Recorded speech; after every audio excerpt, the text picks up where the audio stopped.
안녕하십니까. BTV 주간 종합 뉴스입니다. 첫 소식입니다. 일본 원전 오염수 해양 방류가 시작된 지 보름을 넘기고 있습니다. 직접적인 영향은 아직이지만 시민들의 불안감은 높아지고 있는데요. 우리 국민들의 불안과는 반대로 일본 국민들은 큰 관심이 없어 보입니다. 한일 양국의 반응을 들어보고 부산시의 대처를 살펴봤습니다. 앵커 리포트입니다. 오염수 방류를 엿새 앞둔 지난달 18일. 도쿄역에서 만난 일본 시민들은 이 문제에 별다른 관심이 없었습니다. いや、そういうの結構です。いや、あんまり知らない？知らないです。強く反対ってほどではないですね。どうにかしないといけないから、でもちょっと難しくて分かりません。できることならまかない方がいいと思うけど、じゃあ代替案出せって言われた時どうしていいか分かんないから、あんまり強い言葉は私言えないからはいい。 그러면서도 일본 정부의 부족한 정보 전달에 대해선 불만을 드러냅니다. 個人的には反対ですよね。やっぱほら、なんか汚染水をちゃんと処理して流すとは言ってるけども、実際わからないですよ。自分は、もっと説明をした上でやるっていうのはありだと思うんですけど、今岸田内閣とかそういうのはもっと説明が不十分な感じもあるので。 반면 우리 국민들은 오염수에 대한 두려움이 잦아들지 않고 있습니다. 절대 반대죠. 횟집이고 뭐 식당이고 뭐고 이게 전부 침체가 됐잖아요. 2년 정도는 하지만 2년 후에는 조금 그런 거 좀 기피할 것 같아요. 많이 걱정이 되죠. 뭐 회 안 먹는다고 다 주위 사람도 그렇고 많이 걱정이 되죠. 이게 뭐 하루 이틀 끝날 일도 아니고. 이 같은 우려에 어민들은 직격탄을 맞았습니다. 피해는 뭐 당연히 지금 고기 장사하는데 요즘 우리나라에서 얼마나 그 확실하게 감시 감독을 하고 국민을 위해서 노력하느냐가 중요한 거지. 한 30년, 40년 이 종사하면서 이 처음이잖아요. 과학으로 인해서 그 좋다 하지만은 그래도 일단 바다에 뿌려지면은 좋지 않나 싶어요. 이미 시작된 오염수 방류. 이제는 정부 대응에 기댈 수밖에 없습니다. 우리 어민들 수산업계 공개 종사자들 아무런 걱정 없이 우리 수산물 안심하고 소비할 수 있고 정부가 가지고 있는 모든 대책을 시행하겠습니다. 걱정하지 마십시오. 힘내시기 바랍니다. 부산시는 부산 지역 해안 방사능 수치를 측정하고 분석해 홈페이지 등을 통해 매주 시민들에게 공개한다고 밝혔습니다. 고리 온전에 있는 임랑으로부터 문종 방파제로부터 시작해가지고 저희가 강수에 있는 수산자원연구소까지 현재 6개소의 무인 신속 감시망을 운영 중에 있고 정부와 우리 시가 굉장히 해수에 대해서도 굉장히 촘촘하고 꼼꼼하게 검사를 하고 있다는 말씀을 좀 드리겠습니다. 또한 수산물에 대해선 국제 기준보다 10배 이상 높은 기준으로 수산물을 점검하고 정부와 함께 원산지 표시를 철저히 하겠다고 밝혔습니다. 후쿠시마 현을 포함한 이바라기현 등 이런 8기현에서 올라오는 수입 수산물은 우리 식탁에 올라올 수가 없다는 말씀을 드리겠습니다. 유통되기 이전에 먼저 사전에 검사를 통해서 확인된 검사 결과를 통과한 적합한 수산물에 대해서만 유통이 될 수 있도록 단계를 좀 더 강화했다는 말씀을 드리겠습니다. 오염수가 정말 안전한 것인지, 안전에 대한 우려는 그저 괴담일 뿐인지 국민들은 아직 판단할 수 없습니다. 이런 혼란이 국민들을 더욱 걱정하게 만들고 있습니다. 정부와 지자체가 그 걱정을 줄여주는 것이 가장 중요해 보입니다. BTV 뉴스 장동원입니다. 가덕도 신공항 건설 기본 계획이 잠정 확정되면서 이대로라면 내년에 공사에 들어가 2029년 말에는 개항하게 되는데요. 부산시는 원활한 공사 진행을 위한 보상 업무와 함께 항공산업 수요에 대응하기 위한 인재 육성에 나섰습니다. 김윤정 기자입니다. 24시간 운영 가능한 국제공항인 가덕도 신공항. 조기 개항을 위해 내년 국비 정부안에 5,363억 원을 확보했습니다. 이에 부산시는 보상 전담부서 신설과 함께 보상 업무 추진에 나섰습니다. 하반기에 이제 보상 물건 조사라든지 관련 내용을 준비를 해가지고 내년에 본격적인 보상에 착공하여 내년 12월 공사 착공하는 데 문제가 없도록 조치할 계획입니다.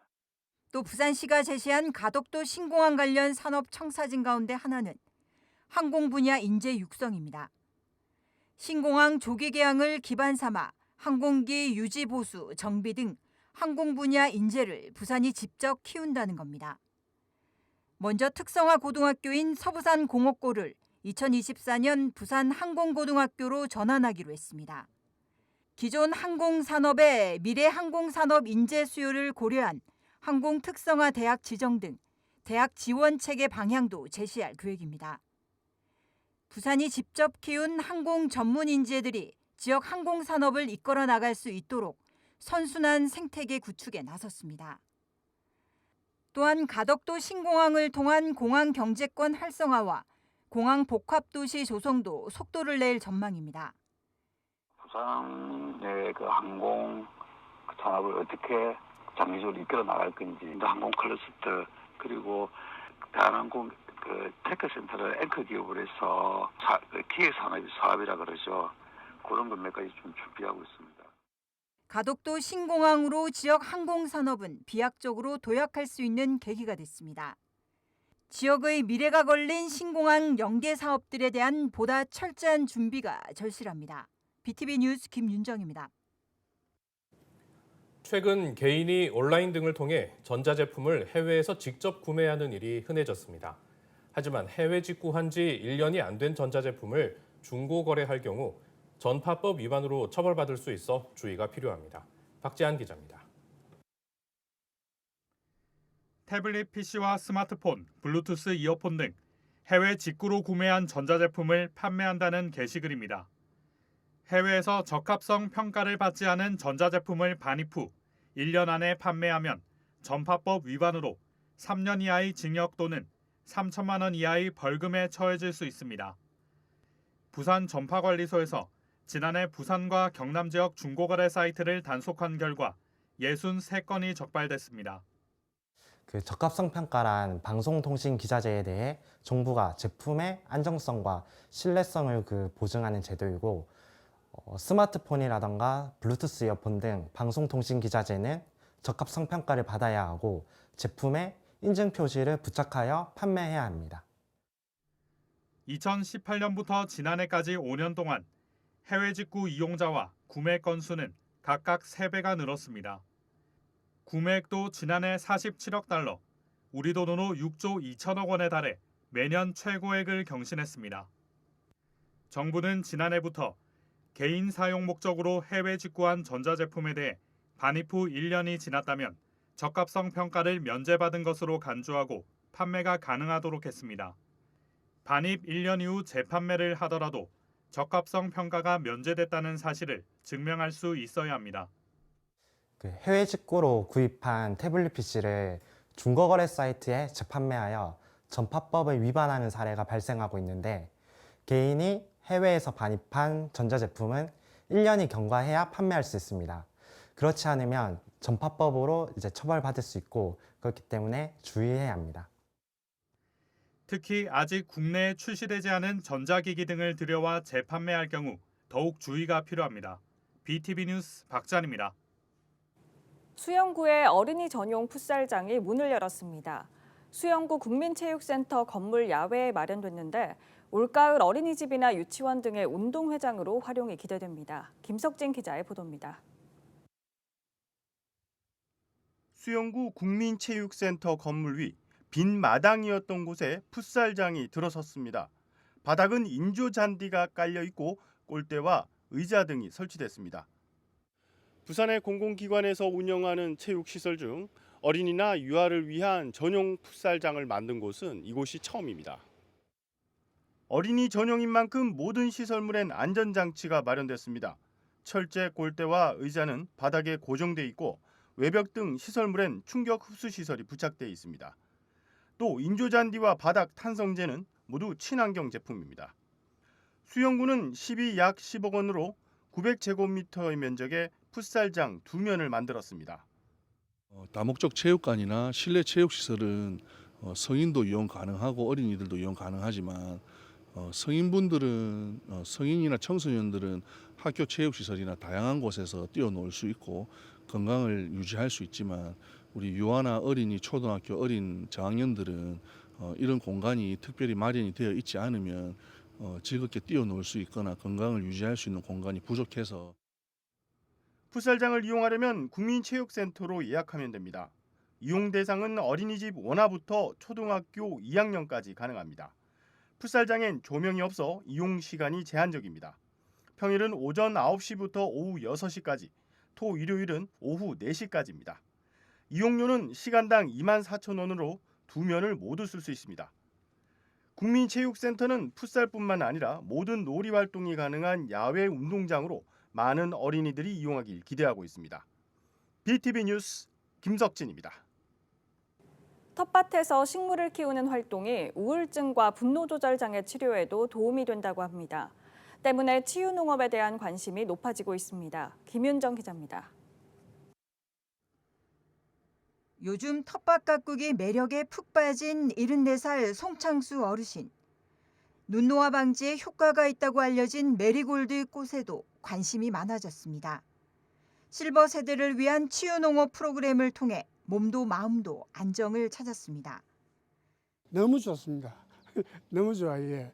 마음이 첫째로 푸른 숲을 많이 보다 보니까 마음이 안정이 되고 여러 가지로 몸에 도움이 되는 것 같습니다. 예. 바깥 활동량이 줄다 보니 햇볕 조임량도 부족해 자칫 우울해질 수 있지만 화사한 꽃과 식물로 어르신들은 심신을 달래며 스트레스까지 날려버립니다. 치매 노인분들 같은 경우는 치유 농업을 통해서 인지 기능이라든지 우울증이라든지 이런 것들이 효과가 많이 입증되어 있고, 그다음에 스트레스를 많이 받는 소방관 같은 이제 직업들에 대해서들도 우울증 감소라든지 스트레스 감소 효과가 아주 뛰어난 걸로 이제 연구되고 있습니다. 기장군 농업기술센터가 도심 속에서 직접 텃밭을 가꾸고 식물들을 재배하면서 힐링할 수 있는 치유 농업 프로그램 운영에 들어갔습니다. 초고령화 시대에 계신 분들은 다 어릴 때 추억들을 다 조금씩 가지고 계세요. 그런데 이런 농업 활동을 하면서 예전의 기억도 되살리고 하면서 스스로 자연스럽게 치유가 되고 있습니다. 예를 들면 기억력이 좋아진다든지, 그리고 또 손 동작을 쓰면서 또 건강해진다든지 이런 장점들이 많이 있어요. 실버 세대뿐만 아니라 육아맘과 직장인, 청소년들까지 생애주기 맞춤형 치유 농업을 몸소 체험할 수 있도록 계획하고 있습니다. 또 보다 나은 생활 속 원예 활동을 지원하기 위한 반려식물 클리닉도 부산에서 처음으로 서비스를 시작했습니다. 통풍과 흙, 물주기 병충해 등 반려식물에 대한 맞춤형 처방으로 식물을 잘 키울 수 있게 도움을 받을 수 있습니다. 각지벌레라고 이렇게 확인해 주셔가지고 치료도 이렇게 해주시고 또 분갈이도 이렇게 좋게 해주시고 해서 많이 지금 도움이 되고 있습니다. 원예 식물이나 텃밭 등을 활용한 치유 농업이 농업과 농촌의 새로운 가치 산업으로 확산하고 있습니다. BTV 뉴스 김윤정입니다. 북구와 사상구 두 개 지역을 담당하던 북부소방서가 사상소방서와 분리돼 북구 금곡동에 새로 문을 열었습니다. 소방 출동 거리 단축으로 골든타임 확보와 주민 접근성이 크게 개선될 것으로 기대를 모으고 있습니다. 박재한 기자입니다. 사상소방서와 분리돼 북구에 신설된 북부소방서입니다. 부산 지역 12번째 소방서입니다. 지난달 1일부터 본격적으로 업무를 시작해 4개의 119 안전센터와 1개의 구조대가 지역의 안전을 책임지고 있습니다. 1979년 현재 사상소방서 자리에 문을 연 북부소방서는 40년 넘게 북구와 사상구 두 개 지역 소방 수요를 담당해왔습니다. 당시 북부소방서에서 가장 먼 금곡동까지 지휘차가 출동하려면 거리상 12km, 15분가량이 소요되는 실정이었습니다. 지난 10년간 부산 지역 소방서별 화재 출동 건수는 북부소방서가 두 번째로 많았습니다. 지난 10년간 부산 지역 화재로 인한 소방 출동 건수 2만 3천여 건 가운데 북구와 사상구를 관할하던 북부소방서의 출동 건수는 전체의 13%인 3,100건에 달했습니다. 특히 같은 기간 사망과 부상을 합친 인명피해는 237명으로 11개 소방서 중에 가장 많았습니다. 북부 소방서가 개청함으로써 무엇보다 현장 대응단과 구조대가 신설되었습니다.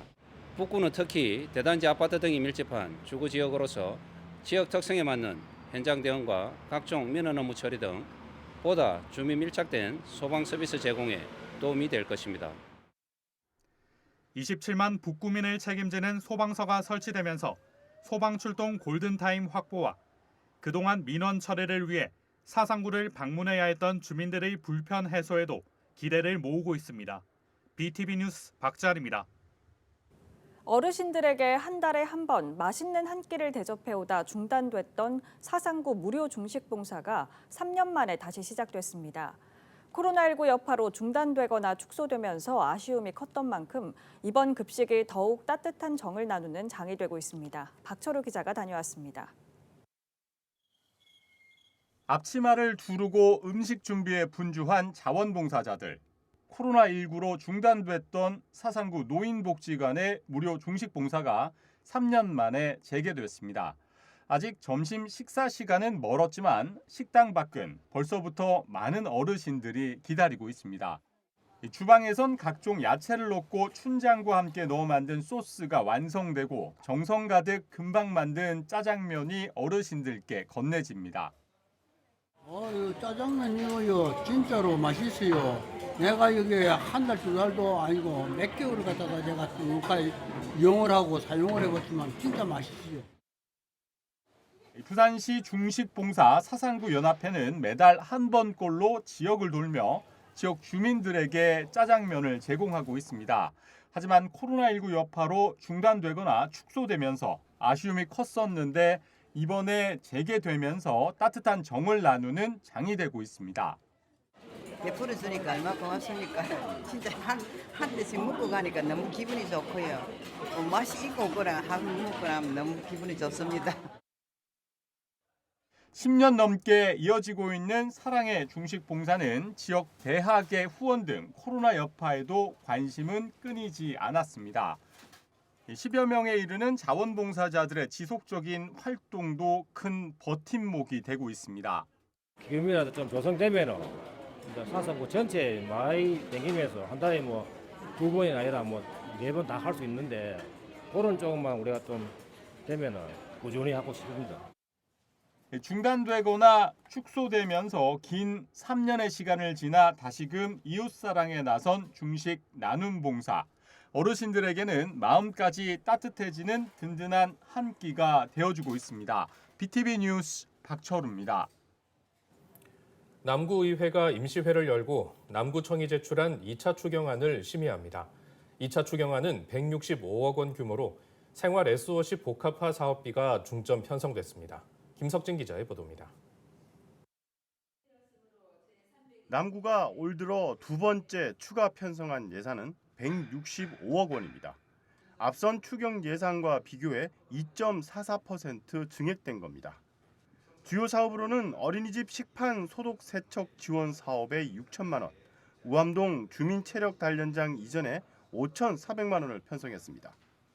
투자 사업으로는 인생 후반전 지원센터 내부 환경 조성과 시민 여객 일원 도로 사면 복구 공사 등에 각각 3억 원씩 배정됐습니다. 그러면서 남구는 문현터널 방음벽 설치와 지적 제조사 사업비 등 약 10억 원은 삭감했습니다. 남구의회는 이번 임시회에서 남구 국가유공자 등 우선주차구역 설치 및 운영 등 10개 조례안과 호우피해 유족 등에 대한 구세 감면 등 동의안 3건, 그리고 공유재산 관리 계획안 2건을 심의합니다. 이날 본회의 후 5분 자유 발언엔 3명의 의원이 나섰습니다. 먼저 백성민 의원은 문현동의 700세대 아파트 주민들의 이동권을 위해 마을버스 노선 변경을 요청했습니다. 남구 3번 마을버스의 노선을 최소한 아파트 앞 범일마트 상거리에서 해체할 수 있도록 조정한다면 노선 연장으로 인한 추가 소요 시간은 5분 내에인 반면에 이동권 보장으로 인한 주민들의 삶의 질이 상승하여 투자비용을 훨씬 상회하는 가치를 창출할 것으로 생각합니다. 김철현 의원은 우암동 도시숲이 야경 명소로 이름나 있지만 주간에는 그러하지 못하다며 가족 친화적 공원 조성을 제안했습니다. 향후 도시숲 정비 과정에서는 가족 단위 방문객들을 위하여 아이들과 함께 즐길 수 있는 다양한 놀이시설이나 우암 도시숲에서만 경험할 수 있는 특색 있는 체험장 등을 조성한다며 낮 시간대 방문객 증가로 인해 우암동 도시숲을 전체적인 방문 활성화로 이어질 것이며 남구 도시 브랜드 이미지에도 크게 기여할 것입니다. 끝으로 박구슬 의원은 후쿠시마 오염수 해양 방류를 반대한다는 주제로 의원 동의를 촉구했습니다. 한편 남구의회는 7일과 8일 양일간 상임위를 갖고 11일과 12일엔 예산안 심의를 한 뒤 13일 2차 본회의 후 폐회합니다. BTV 뉴스 김석진입니다. 부산교정시설 입지선정위원회는 부산구치소와 교도소의 입지 선정을 위한 여론조사와 토론 결과를 다음 달 말 발표하기로 했습니다. 하지만 부산시 행정 절차에 문제를 제기한 강서구 의견들이 묵살되면서 갈등은 더욱 높아지고 있습니다. 박재한 기자입니다. 부산교정시설 입지선정위원회는 시민 2,000명을 대상으로 부산구치소와 교도소의 적합한 입지를 묻는 여론조사를 시행합니다. 만 18세 이상 부산 강서와 사상 주민 60%, 일반 지역 주민 40%입니다. 현재 교도소와 보호관찰소, 구치소를 각각 강서구와 사상군의 부지로 이전하거나 3가지 교정시설을 강서구로 통합 이전하는 2가지 안입니다. 또 여론조사에서 참여 의사를 밝힌 응답자 중 150명을 시민 참여단으로 뽑아 수의 토론과 심층 설문조사도 진행할 예정입니다. 하지만 통합 이전 후보지인 강서구에서는 지역 정치권과 주민들을 중심으로 반발 여론이 확산되고 있습니다. 지난달 21일 법무부가 부산시에 보낸 공문에는 교정시설 역외 이전의 경우 해당 지역 기초지자체와 협의하고 지역사회 갈등 발생 여부를 중점으로 둔다는 입장을 밝혔습니다. 강서구 지역 주민, 사상구 지역 주민, 그 외 기초지자체 주민들을 대상으로 조사를 한다고 하는데 분명 이 자체도 해당 기초지자체의 어떤 협조가 필요할 텐데 이미 강서구 같은 경우에는 이미 즉각 중단 의사를 밝힌 상황이고 그래서 이런 여론조사가 이제 어떻게 진행될 것인지 그 절차상에도 굉장히 우려가 되는 상황입니다. 답답한 건 주민들입니다. 수십 년째 교정시설 역외 이전을 요구해왔지만 제자리 걸음입니다. 이번 여론조사와 토론 결과의 공신력도 의문입니다. 사상에서 이리로 대주로 넘어오는 거 그건 쉽지가 않겠는데 갈 곳이 없으면은 그게 이제 빠른 결정이 아니더라도 타협을 하려면 시간이 필요하겠지. 다른 데로 좀 멀리 옮기든지 이래야 되지. 통합한다는 자체는 더 안 좋아지요. 주민들은 전부 다. 통합을 해가지고 더 많은 사람을 데리고 온다 하면 발전이 더 안 될 낀데 그 누가 좋아하겠습니까? 교정시설 이전 절차를 두고 광역지자체와 기초지자체의 줄다리기가 이어지면서 시민들의 혼란도 가중되고 있습니다. BTV 뉴스 박찬입니다.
이상으로 BTV 뉴스를 마칩니다. 시청해주신 여러분 고맙습니다.